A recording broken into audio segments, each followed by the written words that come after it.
रहमानिर्रहीम। आज हम अपने व्यूअर्स के लिए और जितने भी हमारे टिकटॉकर फैमिली मेम्बर्स हैं, यूट्यूबर्स हैं या सोशल मीडिया पे हमें सुनने वाले हैं, उनके लिए हम एक जो आम बीमारी लोग हमारे क्लिनिकल ट्रायल में लेके आते हैं वो बेसिकली है अपर हैंड पेन्स।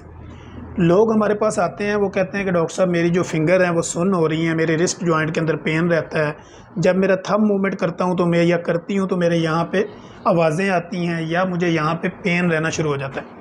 अब इसकी मल्टीपल रीज़न्स होती हैं, तो हमने ये फ़ैसला किया कि आज मैं अपनी असिस्टेंट के साथ, जो डॉक्टर महविश मेरे साथ हैं, तो मैं इसको एक्सप्लेन करूं और वो इसकी जो है वो फ़िज़िकल थेरेपी आपको बताएं। और पेशेंट की वेलफेयर के लिए हमारा ये वीलॉग जो रिकॉर्ड हो रहा है, इसमें हम ये बताना चाहते हैं कि जैसे आपने असल में लैपटॉप का यूज़ करते हैं या आप कोई भी कंप्यूटराइज काम करते हैं या मोबाइल का यूज़ करते हैं, तो उस दौरान में आपके जो ये थम्ब्स हैं या आपके रेस्ट जॉइंट है, इसकी मूवमेंट ज़्यादा होती है। ऐसी कंडीशन में सम पेशेंट ऐसे भी होते हैं जो इन सारी चीज़ों को नहीं चले, लेकिन बाइक चलाते हैं, बाकी मामलात करते हैं, तो उसमें उनके हैंड का इस्तेमाल ज़्यादा होता है। तो ऐसी सूरत हाल में जब वो हमारे पास आते हैं, उनको वो कहते हैं कि जी हमें ये पेन रहता है। अब पेन की रीज़न क्या होती है? इसके पीछे आपके मसल्स हैं, नर्व्स हैं, तो जब उनके ऊपर फोकस होगा, वहाँ पे आपका खिंचाव रहेगा, तो ऐसी सूरत हाल में पेन निकलेगा।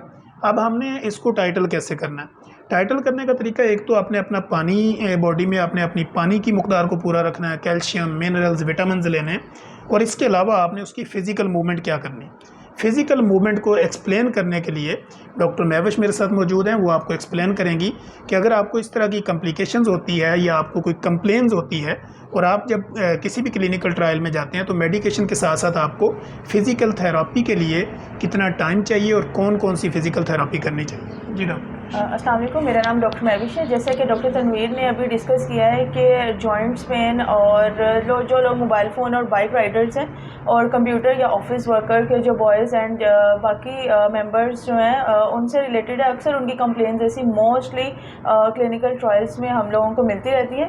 बेसिकली इसके लिए हम लोग सबसे पहले उनको कहते हैं गुड पोस्चर जो है वो आप मेंटेन करें। लाइक दैट काफ़ी लोगों का मोबाइल यूज़ करने का पोस्चर जो है वो काफ़ी डिफरेंट स्टाइल एंड पोस्चर में है, जैसे बैड पोस्चर की वजह से या तो जॉइंट्स पेन आ जाती है, नहीं तो टेंडनाइटिस जो है उनको इन्फ्लेमेशन कॉज हो जाती है। जैसे कि इन्फ्लेमेशन कॉज होती है, उनकी वजह से इनको पेन आना स्टार्ट हो जाती है।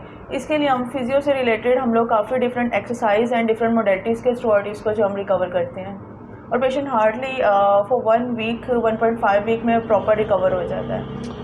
एक चीज़ जो मैं ऐड कर देता हूँ, डॉक्टर महविश ने जैसे आप लोगों को बताया, इसी तरह जो आम जनरल पब्लिक हमें देख रही होती है, तो उनको समझाने के लिए, क्योंकि वो नहीं समझ रहे होते कि मेडिकल टर्मिनोलॉजी क्या है, तो हम कोशिश करते हैं कि हर वीलॉग को बड़े आसान अल्फाज में बनाते हैं ताकि कोई भी इसको जो है वो क्लिक करे तो उसको पता चले।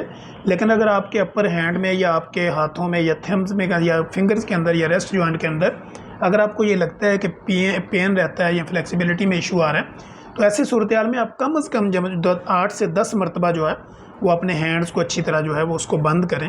बंद करने के बाद देखिए, जब हम चेक करते हैं अपने क्लिनिकल ट्रायल में, तो हम दोनों थम्स को अंदर करवा के इस तरह प्रॉपर जो है वो उसको क्लोज़ करवा के देखते हैं। अगर फिर पेन निकलता है तो हमें फिर आइडिया होता है कि इसके मसल कहीं ना कहीं डैमेज है या कोई टेंडनेस वगैरह है, तो उसमें फिर आपको प्रॉपर फिजिकल थेरेपी की ज़रूरत पड़ती है। Thank you so much doctor Mahwish.